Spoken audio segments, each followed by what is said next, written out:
During this video, we're going to be discussing a very important topic within education today. And that topic is digital assessment. So with this, we want to keep in mind that we want to do what's best for our students.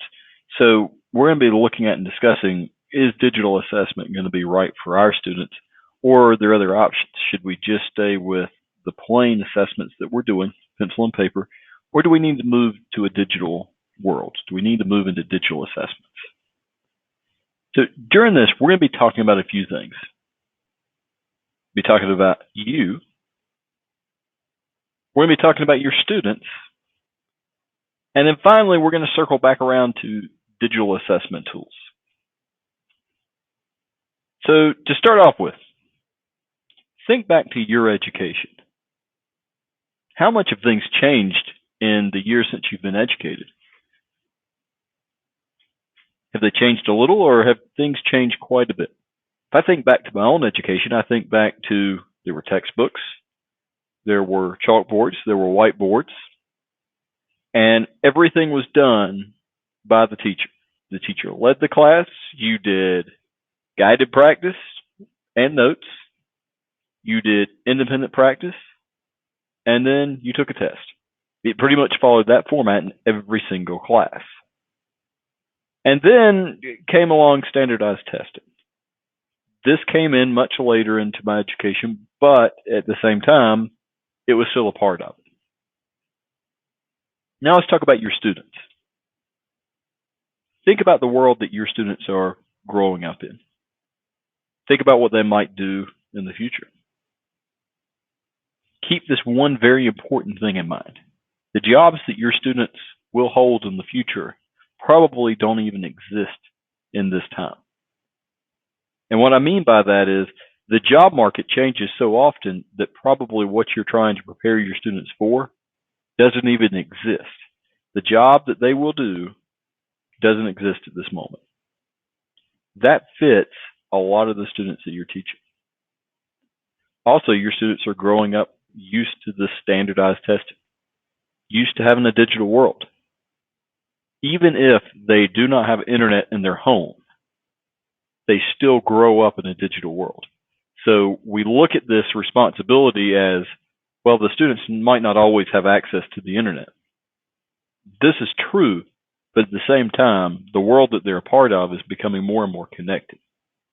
It's becoming more and more odd to see people without internet access. And at the same time, think about how many parents don't have internet access at their job.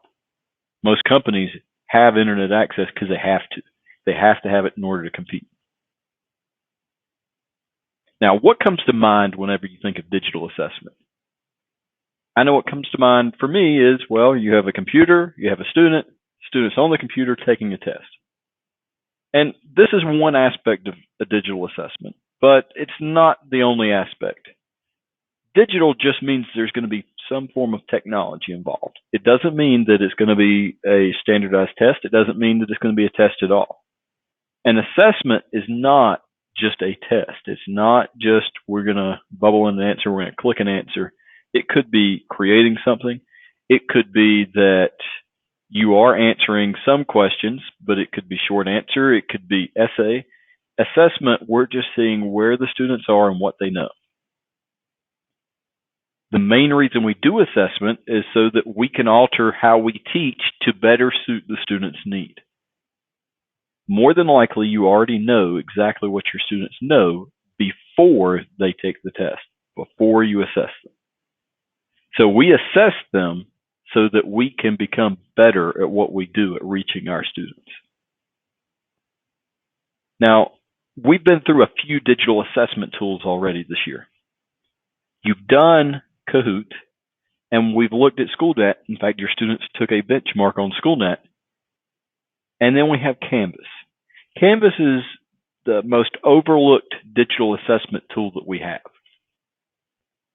Canvas itself is a learning management system. And all it is a housing for all of the digital content that we do.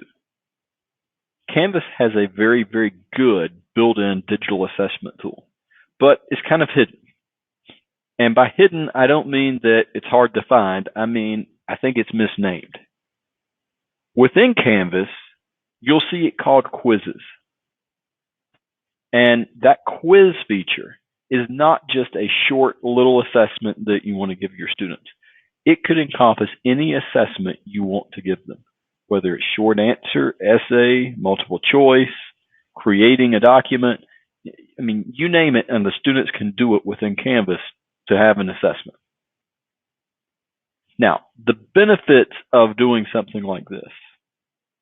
For one, if you do something digitally, more than likely you can get instant feedback, especially if you're using multiple choice. You'll get instant feedback on the assessment. Within Canvas, it gives you the option to give audio and video feedback to your students, to personalize education truly for your students, to reach them on a personal level, to tell them exactly how they did on the test or exactly how they did in this essay. It's a very powerful tool to be able to connect with students and to be able to connect your feedback with what the work product is a big deal. You don't have to worry about running off papers. You don't have to make copies of a test. If you have everything digital, which digital assessment doesn't mean you have to have everything digital, but if you have everything digital, then you don't have to worry about standing in line at the copier. You don't have to worry about paper jams. You don't have to worry about any of it. It's already there. And then one of the best features with Canvas, it allows you to post the grades from Canvas into PowerSchool. So you never have to type those grades in. You never have to enter the assignment. It automatically will post. As soon as you hit post grades, it will post it. So I'm hoping we'll take a look at these digital assessment tools and find ways to connect our students to this digital world. They already grow up in it and they already access this information, except normally they're consumers. They're consumers of information. They're consumers of technology. So why don't we turn the technology around and make them producers? Produce exactly what they know. Produce these great products and then be able to give them very, very good and specific feedback on a personal level so that we can make sure that they get the education that they deserve.